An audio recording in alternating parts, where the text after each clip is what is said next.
off with Golden State. Plus, extensions are in the air and some major decisions could shape the league.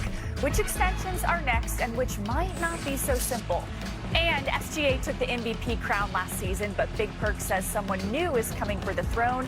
His big list of early MVP picks drops next, and just wait until you see who he's got at number one. NBA Today starts right now. Hi, everybody. Welcome to NBA Today. I'm Vanessa Richardson, and of course, for Malika Andrews, I'm joined here in our LA studio by senior writer Tim Bontemps. We've got Anscape senior writer David Dennis Jr., and of course, NBA champ, my guy. Shout out to H-Town, Kendrick Perkins. Hi, Perk.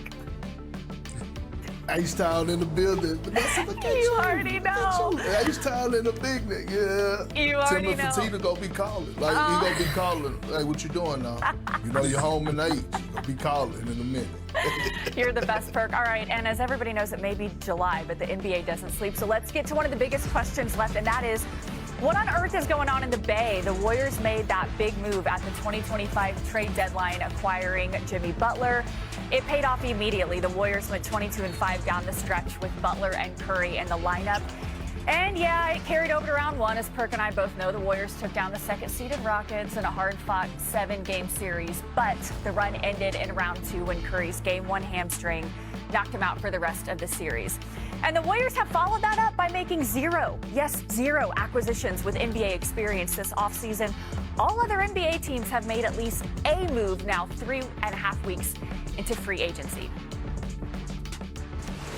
And we now welcome in our senior insider, Shams Charania, who is in Miami. Shams, why has it been such a slow start to the offseason for the Golden State Warriors? Vanessa, the Warriors' entire offseason has been essentially on pause for one player, and that's the restricted free agent Jonathan Kuminga. And they have wanted to figure out his situation before making their other offseason moves. And so I saw Jonathan Kuminga this morning at a workout in Miami. He's in good spirits. He had a good workout. He did tell me, though, that he is in absolutely no rush on doing a deal with the Warriors right now, and he's not accepting their current offers. He added that he wants to continue to explore options with his agent, Aaron Turner, whether that's continuing conversations with the Warriors, but also sign and trade options that are available to him in the marketplace. Okay, Sham, so you use the term options. What do those other options for Jonathan Kuminga look like?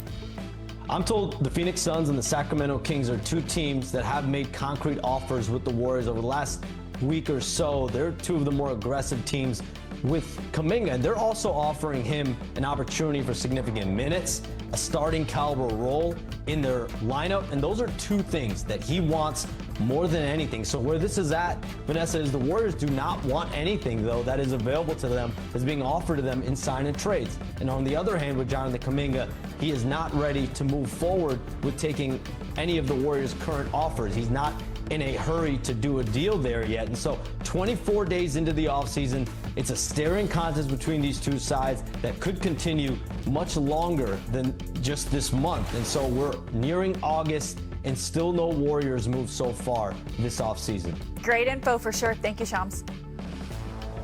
Okay, so the Warriors' three most important players are at least 35 years old, with Steph set to turn 38 in March, and Jimmy Butler turns 36 before the season even starts. Perk, there's been so much talk about Kuminga this offseason. When he is given an actual opportunity, what does he bring to the table? He brings a lot. I mean, they drafted him number 7 overall in the lottery, you know, in 2021, and he's gotten better every single season. He brings athleticism to the table on both ends of the floor. He's got better offensively. We have the tape to show it. I have a breakdown right here. When you look at Kuminga, look at his ability to get out and transition. He's one of the most athletic guys in the NBA, getting out space and running, finishing at the rim with authority, especially playing alongside Draymond Green. And we talk about how crucial the on-ball defenders are in the league at the wing position. You got a guy that's 6'8", 230 pounds that could defend at a high level. Watch this switch on Anthony Edwards, and then all of a sudden, no help, sit down, slide those puppies, get a great contest right there. He didn't hope that he missed, he made him miss. And so my question to the Warriors is, the organization and Steve Kerr is, Why hasn't Steve Kerr embraced this young man? Why hasn't he wrapped his arms around him as a guy that y'all drafted with the number 7 pick? When Steph Curry went out last postseason, the back end of the Timberwolves, the playoff, the series, the games against the Timberwolves in the playoffs, he did his thing. So you're developing this young stud who, to me, has an all-NBA type ceiling. What is the problem? Every coach that I've seen, all-time greats, have adjusted. Whether that was Greg Popovich, whether that was, Rick Carlisle, they all made adjustments to this new era and these new guys in the NBA. That's what the Warriors need to do. They need to value this young man because he's elite. He has an elite upside. Well, it's not that the Warriors don't value Jonathan Kuminga, right? Obviously, if they didn't value him, they would have just gotten rid of him this offseason and in whatever sign and trade they could do. The problem that the Warriors have with Jonathan Kuminga, that Jonathan Kuminga has with the Warriors, that it's just a very awkward fit. As we saw in that clip, or in those numbers there, Jonathan Kuminga put up big numbers with Steph Curry out of the lineup.